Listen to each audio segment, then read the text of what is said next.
Selamat pagi anak-anak kelas 8. Bagaimana kabar kalian? Semoga kalian masih dalam keadaan sehat dan semangat ya. Baik anak-anak, pada pembelajaran IPS hari ini kita akan melanjutkan ya, masih dengan topik sejarah. Kemarin kita sudah mempelajari ya, bagaimana sih latar belakang bangsa barat itu datang ke Indonesia. Nah, pada hari ini kita akan belajar tentang kedatangan bangsa-bangsa barat ke Indonesia. Kedatangan bangsa-bangsa barat di Indonesia bisa kalian cermati pada peta berikut ini. Peta kedatangan bangsa barat di Indonesia. Di dalam peta tersebut terdapat 3 negara ya, bangsa Portugis, bangsa Belanda, dan bangsa Spanyol. Bisa kalian perhatikan dari garis berwarna tersebut. Oke anak-anak, saya akan menjelaskan satu persatu bagaimana sih bangsa ini datang ke Indonesia. Yang dimulai pertama adalah dari bangsa Portugis terlebih dahulu. Bangsa Portugis, rute penjajahan samudra yang ditempuh oleh bangsa Portugis dimulai dari kota Lisabon 1486 dan 1497, menyusuri pantai barat Afrika, Semenanjung Harapan, pantai timur Afrika, berlayar ke arah timur menuju ke Calicut, India pada tahun 1498 Masehi. Di India, Vasco da Gama mendirikan kantor dagang. Kemudian pada tahun 1511, Alfonso de Albuquerque yang menggantikan Vasco da Gama berhasil menguasai Selat Malaka. Setelah menguasai Selat Malaka, bangsa Portugis melanjutkan pelayarannya ke arah timur menuju Indonesia. Pada tahun 1512 Masehi, berhasil menanamkan pengaruhnya di Maluku. Tokohnya adalah Vasco da Gama dan Alfonso de Albuquerque. Bangsa barat yang selanjutnya datang ke Indonesia adalah bangsa Belanda, anak-anak. Pada tahun 1595 Masehi, Cornelis de Houtman menempuh jalur pelayaran bangsa Portugis setelah melewati Semenanjung Harapan, Samudra Hindia, dan Selat Malaka. Rombongan Cornelis de Houtman sampai di pelabuhan Banten pada tahun 1596 Masehi. Dari Banten, Cornelis de Houtman melanjutkan pelayarannya ke arah Indonesia bagian timur untuk memperoleh rempah-rempah. Mereka singgah di Madura, Bali, kemudian berlayar ke arah utara sehingga sampai ke Kepulauan Maluku pada tahun 1598 Masehi.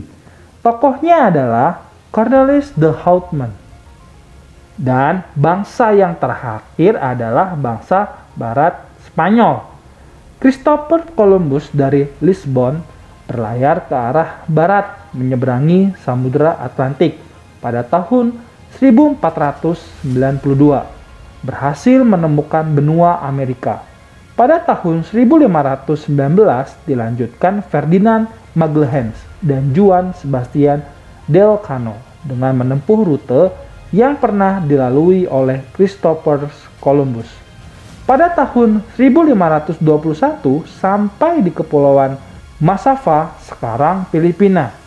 Setelah Ferdinand Magellan meninggal, pelayaran dilanjutkan oleh Juan Sebastian Elcano dari Filipina menuju arah selatan. Maka sampailah di Kepulauan Maluku tahun 1522 Masehi. Tokohnya adalah Christopher Columbus, Ferdinand Magellan, dan Juan Sebastian Elcano. Nah, itulah anak-anak sedikit penjelasan dari rute perjalanan bangsa barat datang ke Indonesia. Sekarang yang akan kita pelajari selanjutnya adalah kedatangan bangsa Portugis di Maluku. Perjalanan bangsa Portugis mencari sumber rempah-rempah diawali di kota Lisabon, Portugis, pada tahun 1486. Bartolomeus Dias melakukan pelayaran pertama di pantai Afrika Barat. Dia bermaksud melakukan pelayaran ke India, namun gagal. Akhirnya, Portugis mencapai Malaka pada tahun 1511 di bawah pimpinan Alfonso de Albuquerque. Dia berhasil menguasai Malaka dan Myanmar. Selanjutnya, Portugis berlayar lagi dan menjalin hubungan dagang dengan Maluku. Pada tahun 1512, bangsa Portugis telah berhasil sampai di Maluku di bawah pimpinan Antonio de Abreu dan Francisco Serrao.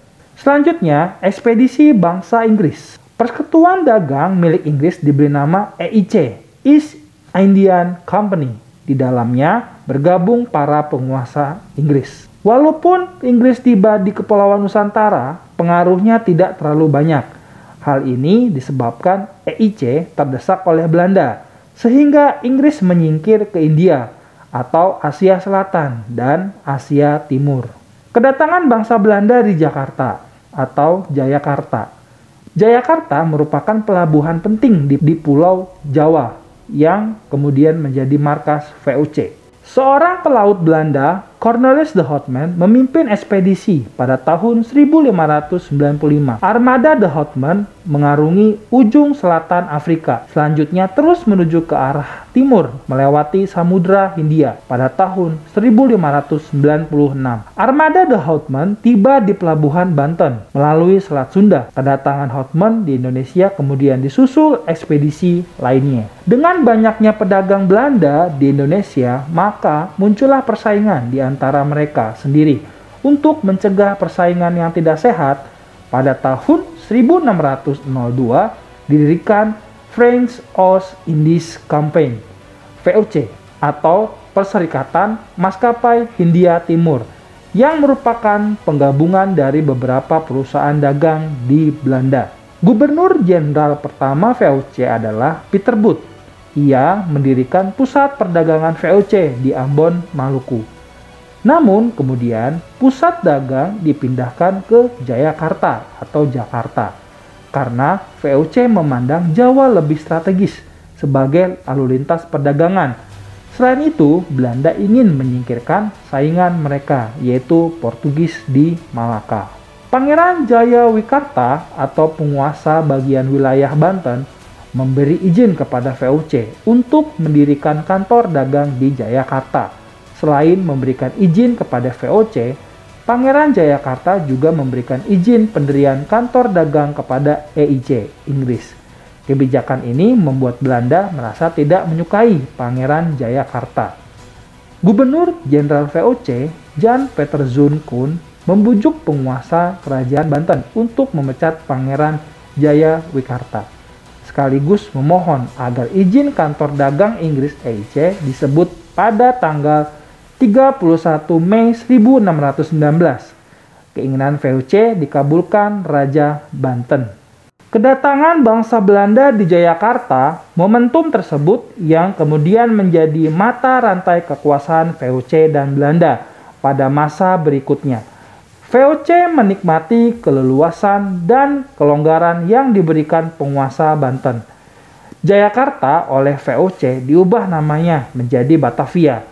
VOC mendirikan benteng sebagai tempat pertahanan, pusat kantor, dagang, dan pemerintah. Pengaruh ekonomi VOC semakin kuat dengan dimilikinya hak monopoli perdagangan.